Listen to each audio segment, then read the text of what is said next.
Muy buenas, ¿qué tal? Bienvenidos de nuevo al Ápice. ¿Cómo habéis pasado, vivido, disfrutado estas semanas de vacaciones de MotoGP que han coincidido también con el descanso que hemos tenido aquí en el Ápice? No de lo que viene siendo todas las noticias, informaciones y la competición que hemos tenido en la actividad en pista del Campeonato del Mundo de Superbike en las últimas semanas, aunque sí que hemos descansado un poco de hacer ese contenido y poder tener un poquito más de tiempo para tener las ideas más claras, que digamos. Por lo tanto, tenemos mucho trabajo pendiente, nos vamos a poner al día, como no puede ser de otra forma. Vuelve la máxima actividad en pista del Campeonato del Mundo de MotoGP con el Gran Premio de Gran Bretaña este fin de semana, el cual prácticamente nos sitúa en la mitad de la temporada. Cierto es que hace falta que se dispute este fin de semana para llegar al ecuador de la misma, aunque al final, pues bueno, después de estos 9 grandes premios disputados hasta la fecha, podemos entender muy bien por dónde van los tiros y la dinámica del campeonato. Así que si os parece, y sin más dilación, vamos a analizar el circuito del Silverstone. Vemos esas características tan acentuadas que tiene el circuito británico, el cual al final, pues bueno, ha tenido también una importancia en el campeonato bastante destacada. Comenzó albergando el Gran Premio de Gran Bretaña a partir de 1977, estuvo presente en el campeonato hasta el 86, aunque no volvería a aparecer en el calendario de MotoGP hasta la temporada 2010, cuando sufrió una importante remodelación y se convirtió en el sustituto de Donington Park, el cual pues llevaba albergando ese Gran Premio de Gran Bretaña, como os decía, desde la salida de Silverstone a partir del 87 hasta la temporada 2009. Así que dicho lo cual, os voy a quitar la miniatura del vídeo de hoy y os voy a poner el layout con todos los datos que os hemos preparado por aquí. Y aquí lo tenemos. Así que en primer lugar, ¿qué podemos destacar de Silverstone? Tenemos el circuito más largo de todo el campeonato, una longitud de 5,9 kilómetros, un total de 18 curvas, 10 a derecha, 8 a izquierda. Y además tenemos el tercer circuito del calendario con mayor velocidad media, como así lo demuestra esa mayor velocidad alcanzada en ese récord absoluto de pista por Johan Zarco, que lo consiguió en 2022 con ese 1.57.7, superando los 180 km por hora de media en toda la vuelta a este circuito de Silverstone. Entonces, ¿qué tenemos que destacar? Un circuito muy técnico, muy fluido, con mucha velocidad, que exige tener muy buen paso por curva, donde al final tenemos muchos cambios de dirección, curvas enlazadas, hay que ser muy fino con el gas, y también va a ser muy importante la gestión del neumático trasero que se haga fundamentalmente a vistas de esa segunda parte final de carrera. Cierto es que este factor no va a ser tan delicado como en circuito que se me pueda venir a la mente, como el de Barcelona-Cataluña, el cual tiene un trazado también demasiado particular, pero va a ser un factor determinante. Ya lo hemos visto, por ejemplo, en la carrera que se llevó a cabo en 2022, donde fue esencial ese nivel de gestión de neumáticos que por su parte hizo el ganador, que en su caso fue Pecco Bagnaia, y como Alex Rins, que venía remontando, además partía de unas posiciones bastante retrasadas, no pudo gestionar ese nivel de sobrecalentamiento que tuvo en la goma y al final lo pagó demasiado caro en las últimas vueltas. Asimismo, este es un trazado donde se fomenta mucho el adelantamiento. Hay diferentes puntos para acometer el mismo. Además, como tenemos esa anchura de 15 metros, también permite que haya pilotos que tengan un poquito de mayor variedad a nivel de trazadas, en cambios de dirección, y que puedan poder enseñar la moto en algunas frenadas también que son bastante propicias. ¿Cuáles pueden ser? Pues bueno, tenemos la frenada de la curva 1, que aquí cuidado, sobre todo curva 1 y curva 9, que van a ser, como digo, puntos donde se fomenta el adelantamiento, pero con esa absorción que tenemos hoy en día a nivel de cargas aerodinámicas, cuando un piloto está siguiendo a otro y no tiene esa resistencia al aire, pues puede meterse en alguna situación bastante complicada. Lo vimos el año pasado, por ejemplo, el adelantamiento que acaba realizando Maverick Viñales a Jack Miller, que hace que en la curva 9 se vaya completamente largo. Cuando estaba detrás de Alex Márquez se produce un poco ese nivel de absorción, pero bueno, tenemos que tener en cuenta al final que este efecto se van a producir en frenadas donde se llegue a alta velocidad y las desaceleraciones sean bastante destacadas. Si seguimos analizando puntos a tener en cuenta para poder intentar el adelantamiento, frenada de la curva 15, la cual va a ser la más fuerte de todo el trazado, que se acomete durante 296 metros a lo largo de 5,2 segundos y con una desaceleración de 1,1 de fuerza G. En esta frenada se llega a una velocidad máxima de unos 340, veremos este año también con toda esa evolución de las cargas aerodinámicas, de mayor sustento al final y de estar la moto más pegada al suelo, cuánto es la variación en términos de velocidad punta, como os comentaba. Y siguiente punto de adelantamiento, curva 16, que se produce en bajada. En el momento en que los pilotos empiezan a orientar ya la moto hacia la curva, ya se vuelve a allanar un poco el asfalto, pero va a ser también, además, un sitio bastante a tener en cuenta, porque en caso de luchas de cuerpo a cuerpo en la última vuelta, pues bueno, es un punto bastante propicio. Además, quería también comentaros que junto con la 16, la curva 17, la tercera y la cuarta van a ser las únicas del circuito en las que se baje a primera velocidad. Por lo tanto, aquí vemos cuál es la esencia, ¿no?, de este circuito, de curva donde se pasa a gran velocidad, donde se exige mucho paso por curva. Llegamos ahora a la curva 18, donde también se empieza a subir consecutivamente hasta llegar a quinta, una vez que se pasa línea de meta, en esta recta que os decía donde se había modificado la zona del paddock y la recta principal del circuito. Y vamos a llegar a la curva 1, una frenada también importante, donde se llega a una velocidad máxima de 280, se baja a tercera y vamos a tener ese cambio de dirección. Esa curva 2 que se afronta en cuarta velocidad a unos 185 km por hora, y aquí llegamos a una zona también donde se puede dejar correr la moto y llegar a esa frenada de la curva 10, donde vamos a tener, según Michelin, la zona donde se alcanza mayor inclinación de todo el circuito, llegando a los 61 grados. Además, en esta curva, como os decía, la frenada va a ser muy importante, se empuja muchísimo el tren delantero, vemos caídas donde al final se pierde ese grip con freno del tren delantero, por lo tanto, punto también muy delicado. Va a ser la curva más lenta de todo el circuito, se pasa por el vértice abriendo ya el gas a partir de unos 60 km por hora y tenemos de nuevo ese cambio de dirección y vamos a tener ahora esa llegada hacia la contrarrecta. Hago un inciso, es verdad que no he empezado en orden de los sectores del circuito, pero bueno, quería comenzar indicando pues cuáles eran aquellos puntos más propicios para el adelantamiento, que si seguimos en ese orden, como os decía, una vez que llegamos a esta contrarrecta y a la frenada de la curva 6 izquierda, va a ser el último punto ya bastante propicio para el adelantamiento. Una frenada que también importante, que se llega a 295 de máxima, se baja a segunda y ahora vamos a tener desde la salida de esta curva hasta la 10 un punto muy delicado a tener en cuenta. Primero, claro, llevamos mucho tiempo apoyados en el perfil derecho del neumático y cuando llegamos a esa curva 10, que se llega a altísima velocidad, se empieza a frenar unos 280, flanco izquierda del neumático, llega con menos temperatura y por lo tanto muy a tener en cuenta esas pérdidas de grip del neumático delantero. Vimos una caída a altísima velocidad, ahora mismo, si no me falla la memoria, era temporada 2021, en la primera sesión de entrenamiento, cuando Marc Márquez todavía seguía en Honda, claramente, y fue una caída bastante fea porque, como os decía, además en este circuito va a ser muy delicado el tema de las temperaturas muy bajas a lo largo de todo el fin de semana, a nivel tanto de ambiente y por lo tanto esto repercute en pista como no puede ser de otra forma, y luego los cambios meteorológicos, ¿no?, que se producen cuando el circuito puede ser que esté muy nublado. Al ser tan largo hay puntos donde está lloviendo y otros donde al final no alcanza la lluvia, incluso a lo mejor está más despejado y empieza a salir un poco el sol. Por lo tanto, todos estos puntos a tener en cuenta de factores climatológicos y, como os decía, toda esta zona donde desde la salida de la curva 6 hasta la llegada a la curva 10 el flanco izquierdo del neumático pues baja de temperatura porque no tiene ningún tipo de apoyo. Y además, en toda esta zona, desde la salida de esta curva 6, que nos hemos quedado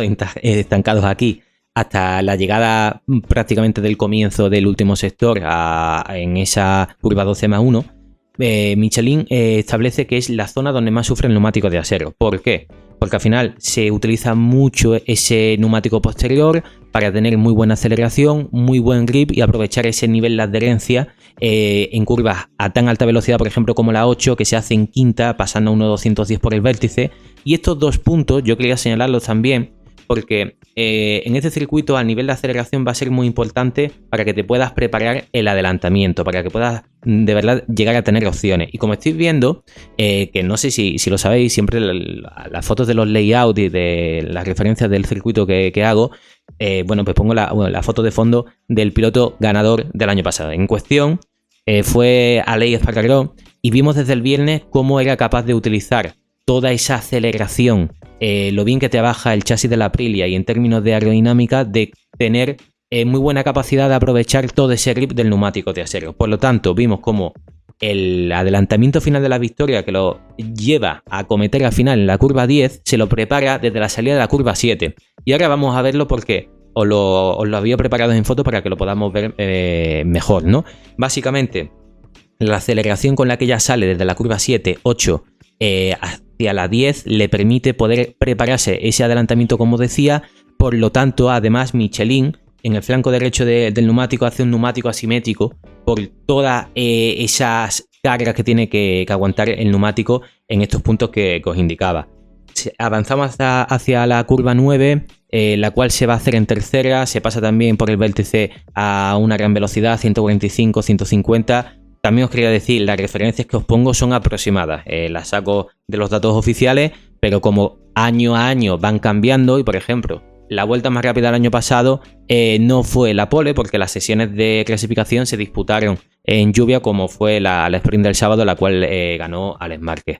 Salimos de la curva 9, llegamos, como decía, a punto muy delicado, se baja cuarta, curva 10 a izquierda, flanco izquierda del neumático, como ya delantero, como ya os decía, muy a tener en cuenta. Y toda esa consecución de curvas desde la 10 hasta la 12+1 van a ser curvas enlazadas, izquierda-derecha. A medida que seguimos avanzando en esta parte, se baja más, a una menor velocidad, pasamos unos 160 por el vértice en la curva 11 y aquí van a ser muy importante esa agilidad que tenga la moto en los cambios de dirección y esa capacidad que te permita el equilibrio a nivel de puesta a punto, de tener muy buen paso por curva para llegar a enfrentar, como os decía, ese último sector y llegar a la recta más larga del circuito con esos 770 metros de longitud. Y bueno, con todo lo comentado, yo creo que las partes más esenciales que os quería destacar de Silverstone, pues bueno, ya quedan dichas. Por lo tanto, os quito el layout y os voy a poner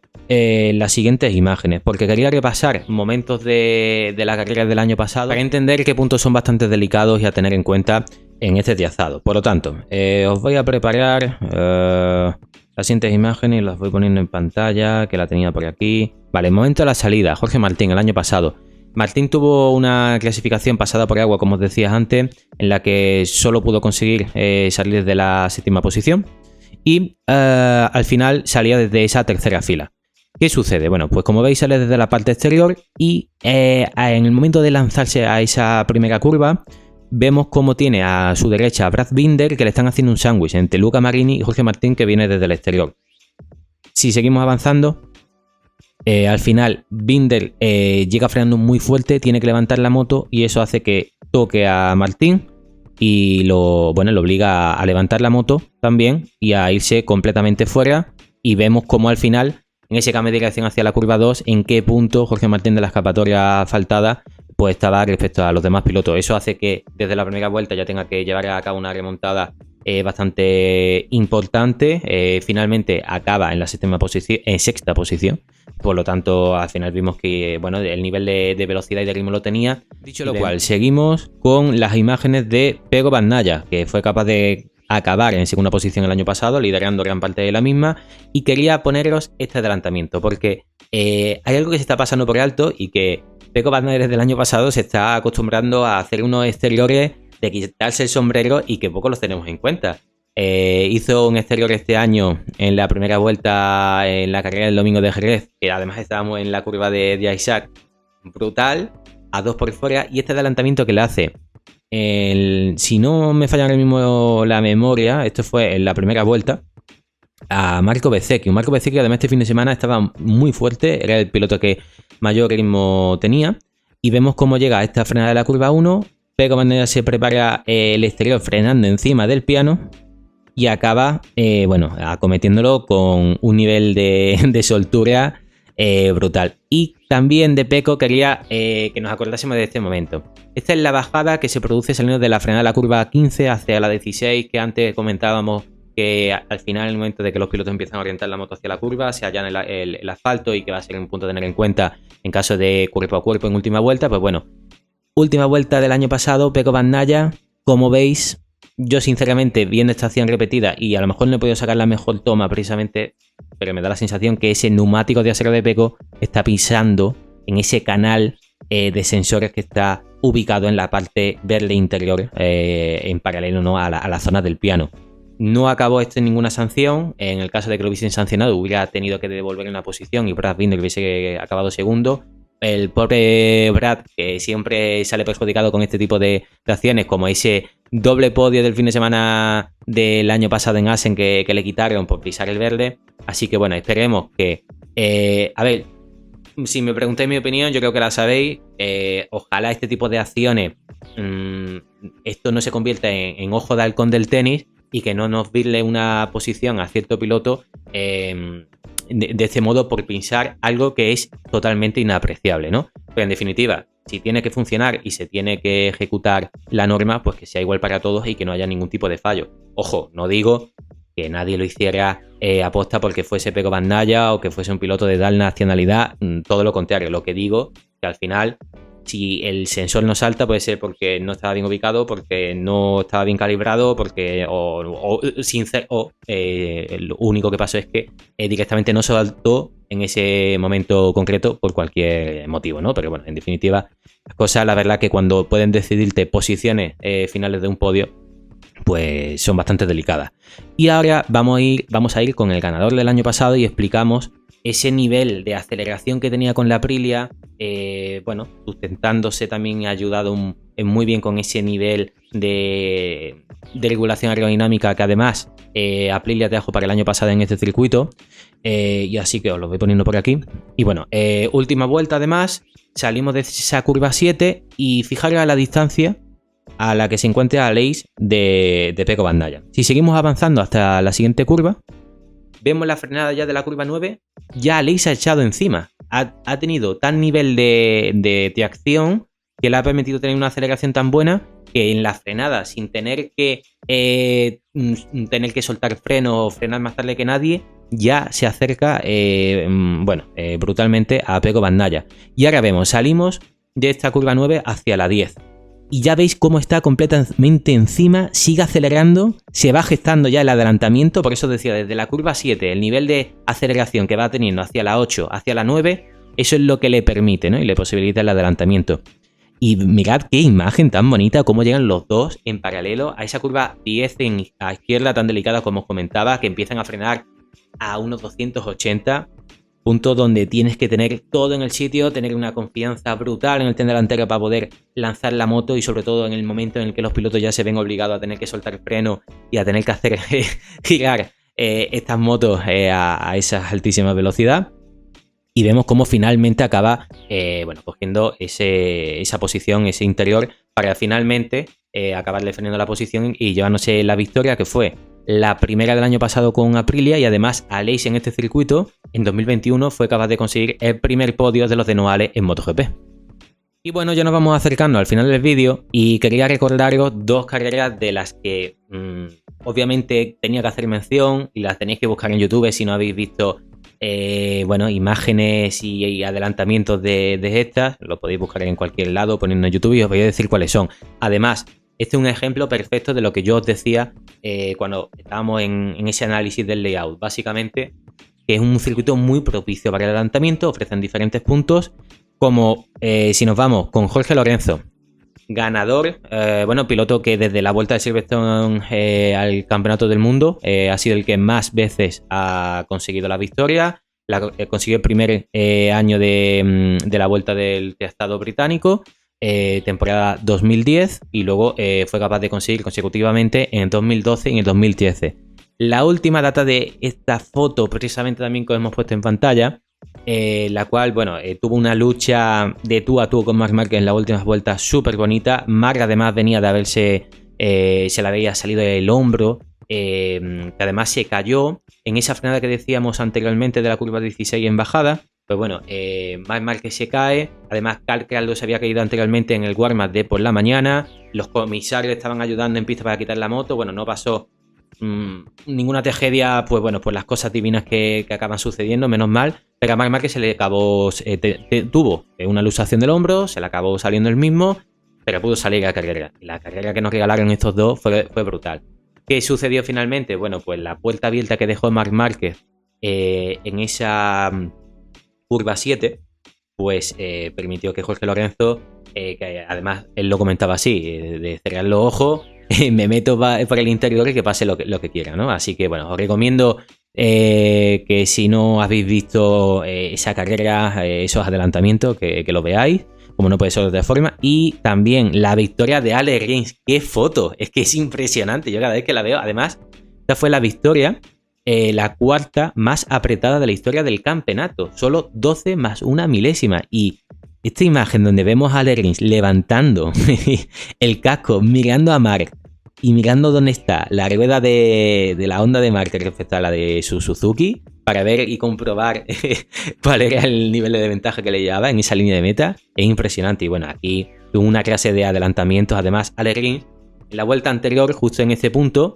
recta principal, aquí ya se encuentra en lo que viene siendo la recta entre la curva 8 y 9, y saliendo de la 8, una curva como hemos visto antes que se hace a altísima velocidad, que se hace en cuarta, en la vuelta anterior Alex Rins la había probado por fuera y pasó por línea de meta en primera posición. Y es que él pensaba que esa vuelta era la última, pero cuando vio que Márquez seguía enchufado y que no había bandera cuadro, que esto es lo que hay que hacer cuando los pilotos se equivocan y no tienen en cuenta si ya ha acabado la carrera y cortan gas, pues bueno, Alex Rins siguió enchufado y dijo en la siguiente vuelta, pues en vez de por el exterior me voy por el interior. Y claro, tenía un nivel de aceleración, como estábamos diciendo antes, en esa actual curva 8, que le permitió usar toda la chicha del tente acero, todo ese grip del flanco derecho del neumático, bueno, pero para adelantarlo y conseguir esta victoria que fue apoteósica, las caras de los de Suzuki, David Brivio. Y bueno, para terminar, lo que vamos a hacer es revisar un poquito cuáles son esas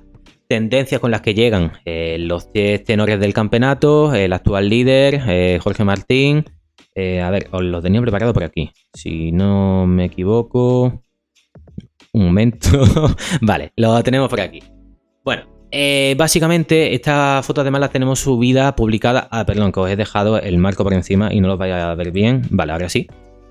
Bueno, en nuestras redes sociales, por arriba como estáis viendo, también os vamos a subir los horarios, que por cierto, a nivel de horario, tened en cuenta que este fin de semana tenemos esa variación respecto al horario si en la península ibérica con Gran Bretaña, por lo tanto, carreras de MotoGP a la misma hora de siempre, a las 2 de la tarde, a 20 vueltas de distancia. Moto3 se disputa a las 12:15 y Moto2 a las 10:30. Pero bueno, toda esa información, como os decía, en las redes y plataformas que tenéis por ahí arriba. Y deciros, esta imagen, esta información, pues 9 grandes premios disputados, vemos todos los resultados que ha ido consiguiendo los diferentes 10 tenores.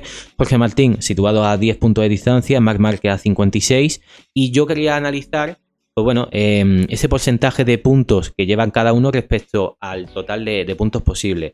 Si nos vamos al lado de Jorge Martín, el máximo perseguidor en el campeonato de Pecco, suma 39 puntos más que a esta altura del campeonato el año pasado, un 63,6% respecto a ese 51,9% que llevaba en 2023. Luego, Pecco Bagnaia es el mejor líder, o el que ha conseguido mayor porcentaje de puntos en las últimas temporadas desde 2021, cuando Fabio a estas alturas del campeonato llevaba 69,10%. Siempre calculo, una vez que han llegado a las sprints del año pasado, el mejor porcentaje de puntos y no el total de puntos, porque claro, como tenemos los fines de semana actuales se reparten un total de 37 puntos, los 12 puntos de las sprints más los 25 del domingo, y anteriormente solo se repartían los 25 del domingo. Sencilla y llanamente por este motivo lo hago. Y luego, si nos vamos a lo de Marc Márquez, de las últimas temporadas, obviamente ese mejor porcentaje de puntos del total posible, pues lo tenía el 8 veces campeón del mundo con ese 82,2%, una auténtica brutalidad. Y que si nos fijamos respecto a las últimas temporadas, vemos como ese salto, evidentemente, de evolución de moto, estar encima de una Ducati y no estar, recuperándose de lesiones y estando bastante en unas situaciones donde se perdían bastante grandes premios, pues como ese porcentaje respecto a los últimos años, en esta última temporada ha subido paulatinamente. ¿Qué podemos destacar para este fin de semana? ¿Qué nivel de rendimiento nos podemos esperar, entre comillas? Y con esto ya vamos a ir finalizando el vídeo. Pues bueno, un Pecco Bagnaia que ha sido capaz de ganar ya aquí en 2022, como os decía al principio del vídeo. haciendo muy buen nivel de gestión de neumáticos. Además, no era ese fin de semana el piloto que mayor nivel de explosividad y de ritmo tenía, pero ya sabemos cómo Pecco es capaz de trabajar con la pizarra, con esas distancias mínimas sobre el grupo perseguidor que tenga. Y al final este es un circuito donde, al ser tan fluido, que exige ser muy preciso con el gas, tener mucho paso por curva, creo que se adapta muy bien a las máximas cualidades de Pecco. También decir que, claro, de entre estos 10 pilotos, yo daría como más favorito a Pecco. Igualmente, Martín el año pasado, a pesar de esa salida y el infortunio que tuvo en la curva 1, fue capaz de tener muy buen ritmo, realizar muy buena remontada. No es un circuito que se asemeje tanto, porque Martín es más de entear hasta el vértice, esas tiazadas en V. Es verdad que es capaz de descolgarse muchísimo de la moto y hacerla girar, pero sobre todo con gas en mitad de la curva, ¿no? Tiene un estilo más de stop and go, que digamos, al igual que puede ser con Marc Márquez, pero veremos también. Yo creo que en este circuito, si hablamos de Marc, que lleva esa especificación de la Ducati el año pasado, puede sufrir un poco más respecto a otros trazados que sean más cortos y no tenga tanta influencia y sea tan determinante el nivel de aceleración con el whole shot del sistema que lleva más avanzado Ducati este año, porque al final en este circuito de Silverstone, como decía, muy importante esas salidas de las curvas 7, 8, 9, tener muy buen nivel de tracción y aprovechar todo el grip del neumático trasero. Por lo tanto, si queréis hacer porra, y así ya finalizamos definitivamente el vídeo. Si queréis hacer predicciones, pues nosotros en Twitter y en Facebook subimos nuestra porra particular, que he movido el ordenador ya no sé desde hace cuánto, y ahí os podéis mojar. Veis cómo me mojo yo, cómo nos equivocamos, pero es que lo bonito de este deporte, que podemos apostar y a lo mejor hay una idea que está súper clara y tenemos una predicción ya magnífica y todo cambia porque hay un nivel de igualdad, de emoción y de espectáculo impresionante. Así que nos vemos en el próximo vídeo, que será analizando lo que haya sucedido este fin de semana.